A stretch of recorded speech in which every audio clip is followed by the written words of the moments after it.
El día de hoy estamos en otra emisión con dos invitados muy especiales, con el profesor Víctor y el profesor Abraham. Vamos a hablar del cese de voz a los periodistas en México. A ver, empecemos con el profesor Víctor.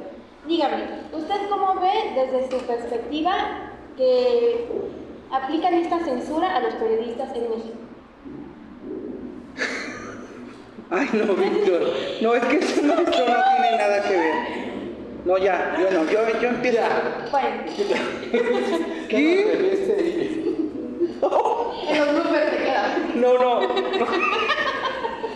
Oye, Víctor, ¿qué te pasa? O sea, ¿eres comunicador?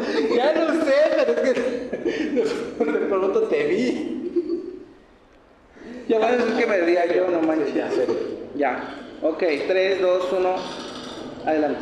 Bueno, dentro de lo que nosotros vemos en la parte del desarrollo de cómo se censura a los periodistas, pues ha tenido una larga historia a lo largo de esto, ¿no? Y hemos visto que, pues, en primera instancia, pues, lo más o lo menos que se hace o se realiza en este sentido es callar a los periodistas o dejar que no hablen. Lo peor es desaparecerlos, ¿no? Entonces yo creo que es una situación que de cierta manera sí hay que considerarlo y hay que tomar en cuenta, porque una cuestión es a lo mejor mesurarnos en nuestros puntos de vista que a veces nosotros externamos, o básicamente pasar esos límites que nos permite la cuestión de la libertad de expresión. En este caso, pues también nosotros tendríamos que considerar cuáles son, de cierta manera, a lo mejor nuestra autocensura, ¿no? Que podríamos estar de acuerdo o no, y qué sería lo más correcto decir, obviamente, y si consideramos que en la actualidad todo lo que nosotros decimos tiene una repercusión ya no a nivel local, sino a nivel internacional, porque estamos hablando que con esta situación de las redes sociales, de toda esta forma de comunicarnos, ya no solamente se queda en el ámbito local, ¿no? Caso específico ahorita como lo que acaba de pasar con esta Denise Dresser, ¿no? Que se fue a Ucrania y fue a representarnos a todos los mexicanos, y cuando es algo que a lo mejor tiene derecho a expresar su opinión o estar de acuerdo o no con lo que está pretendiendo hacer, pero no tiene que inmiscuir a toda la sociedad mexicana. Esa es una parte, o sería un ejemplo en cómo la libertad de expresión o ciertas actitudes nos llevan a frenar algunas expresiones o algunos puntos de vista, ¿no? Porque a lo mejor, insisto, estaremos o no de acuerdo con lo que hace, pero debería de haber hablado a modo particular, pero no a modo de nombre de todos los mexicanos. Entonces, yo creo que por ahí también sería un punto importante que abarcar y razonar y considerar, para ver qué es exactamente, hasta dónde uno tiene la capacidad de expresar su opinión y hasta dónde está el límite de guardar silencio, ¿no? Y hay que saber callarse en cierto momento, ¿no? Porque, insisto, en la actualidad pues no nada más es una cuestión de decir por decir las cosas, ¿no? O criticar por criticar también, que criticar es válido, pero, insisto, como les digo a mis alumnos, una cosa es ser criticón, la otra es ser crítico, ¿vale? Entonces, esto sí es muy interesante. Y a lo mejor todo este tipo de situaciones, que a lo mejor estamos enfocando ahorita en una situación real, pero sí a lo mejor se ha ido dando a lo largo del tiempo y se han tomado medidas para que no suceda esto, ¿no? Buenas o malas, no lo sabemos, nos guste o no, eso ya depende de cada uno de nosotros. Ok. Profesor Abraham, ¿usted cuál es su postura con la misma pregunta? Bien, a lo largo de la historia, es decir, históricamente, la censura al periodismo, sobre todo al periodismo de investigación política, que está mucho más censurado de cierta manera, es decir, que a partir de este tipo de periodismo, pues vemos constantemente y en los últimos años cómo se ha incrementado esta situación, ¿no? de censura, de matar, hasta desaparecer, ¿no? en este sentido. Entonces, primero, por supuesto, ¿no? que es algo que está mal, pero retomando lo que decía el profesor, ¿hasta qué punto es ser un periodista? ¿Hasta qué punto es ser un crítico? ¿Y hasta qué punto es ser una persona con ética, con valores, con profesionalismo en la ejecución del propio trabajo, en este caso del periodismo?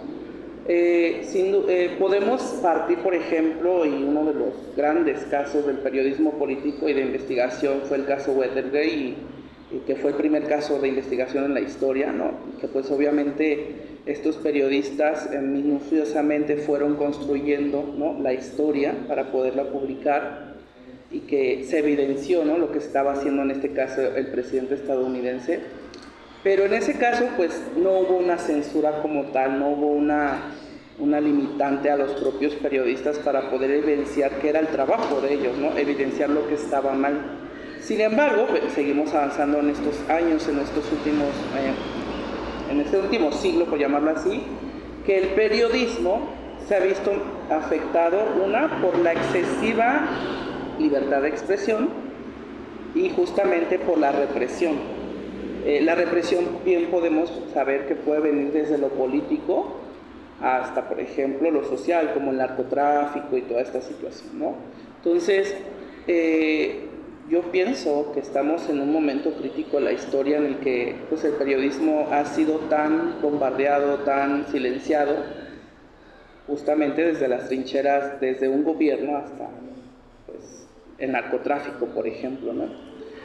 Otro caso, y mucho más reciente, hace unos años, tenemos el caso de la Casa Blanca, ¿no?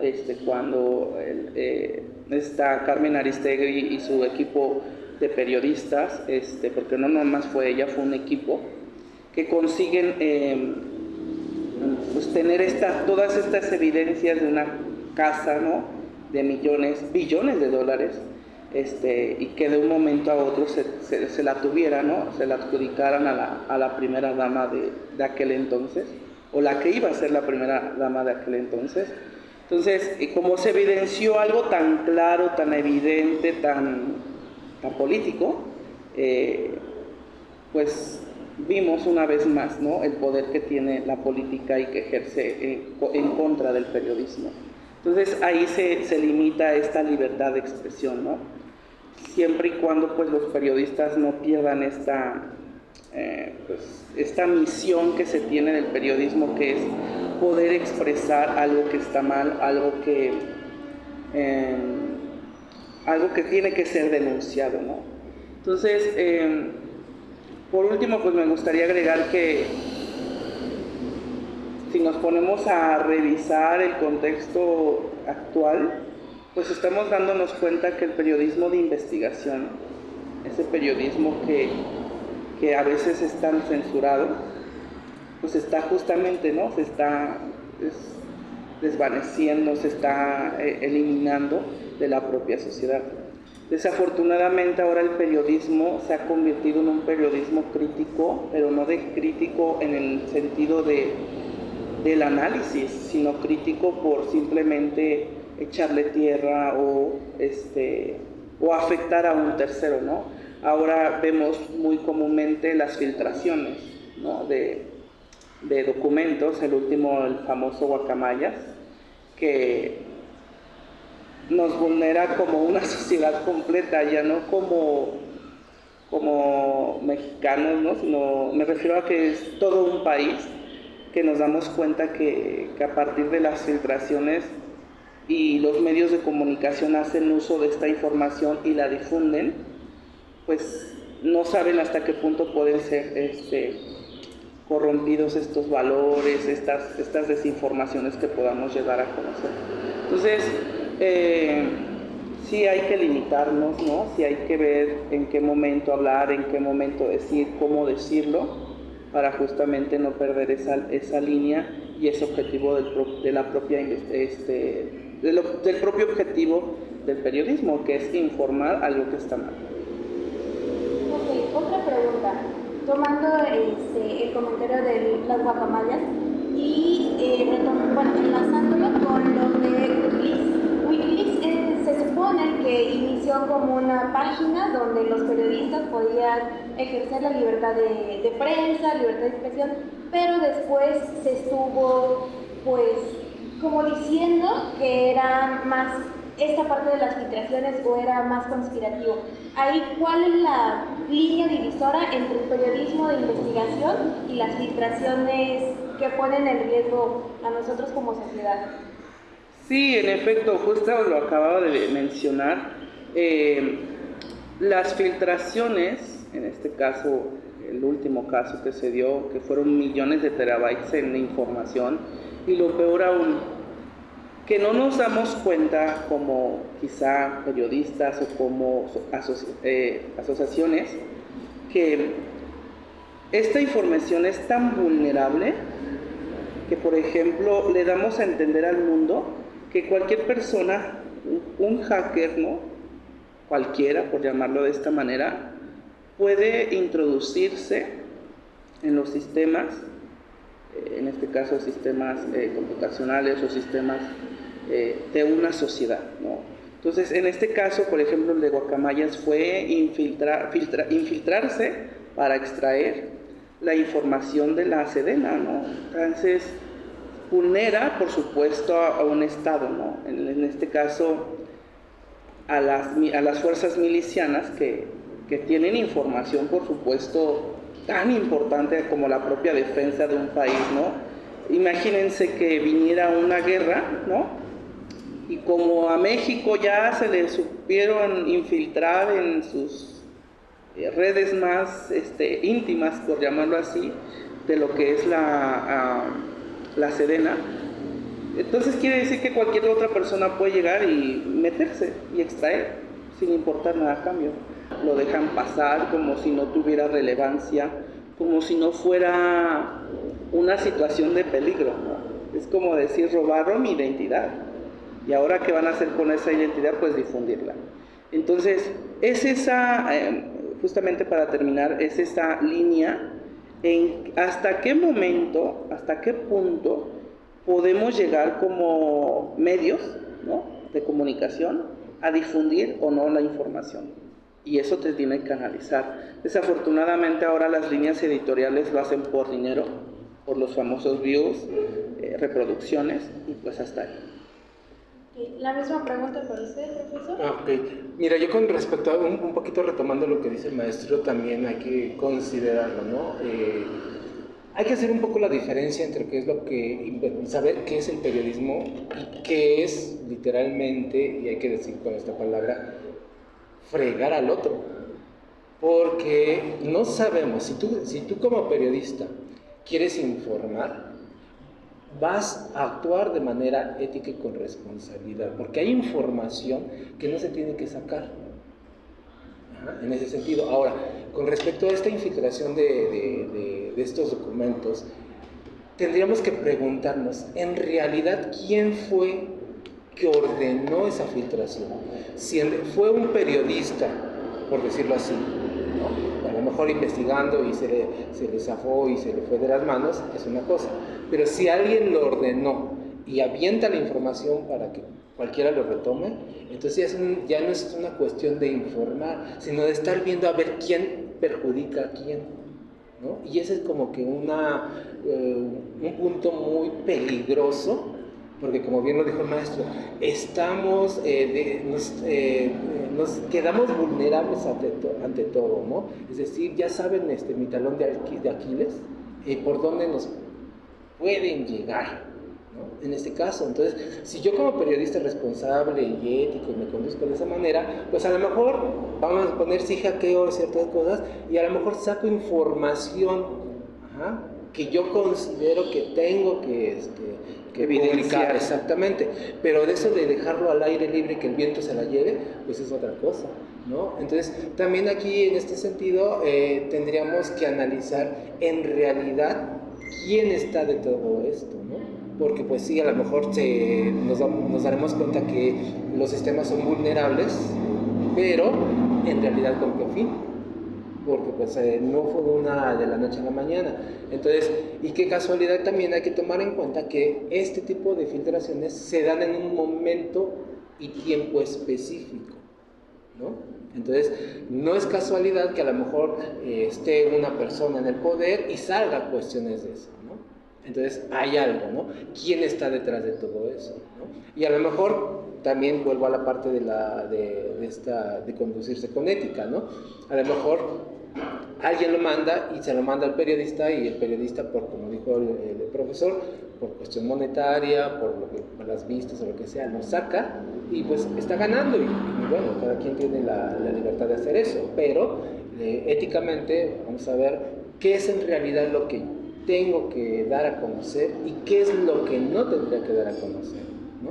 Porque si de por sí no somos una potencia bélica, pues imagínate con todo esto que salió, pues per tantito, ¿no? Entonces también eso es muy importante, que consideremos hasta dónde en ciertas circunstancias que nos llevan a creer que estamos informados, o que la sociedad diga, ay, ¿por qué esto no nos lo dicen? ¿O por qué no nos lo informan? Es por algo, ¿no? Es por algo, porque es una información que está bajo reserva y que no tiene que estar en boca de todos, ¿no? Porque es una cuestión de seguridad nacional. Entonces sí es muy importante también tomar muchos aspectos, ¿no? Que a lo mejor dijéramos, bueno, yo como periodista saco todo eso y en dado momento propicio algo que afecte a toda la sociedad, ¿no? Y por nada más por querer perjudicar a alguien, afecte a todo el mundo. Entonces también es una parte de lo grave de esta situación. Ok, ya para concluir, por sus comentarios, me gustaría que especificáramos, bueno, que englobáramos un poquito, si estoy en lo correcto, su postura referente al tema es que sí debemos como periodistas ejercer esta libertad de expresión, pero hasta cierto punto para no perjudicar a terceros. ¿Estoy en lo correcto? Así es, la libertad de expresión muchas veces conlleva los propios valores, ¿no? Institucionales, pero también personales. Desafortunadamente, a veces nos quedamos con los institucionales por defender nuestro trabajo, pero no los personales. Y yo creo que siempre tendría que ser al revés, primero los personales, después los profesionales. Entonces, siempre hay que actuar con ética bajo toda circunstancia, bajo cualquier empleo, no solamente en el periodismo, por supuesto, pero en este caso que estamos hablando del periodismo, nunca olvidar la relevancia de ser periodista.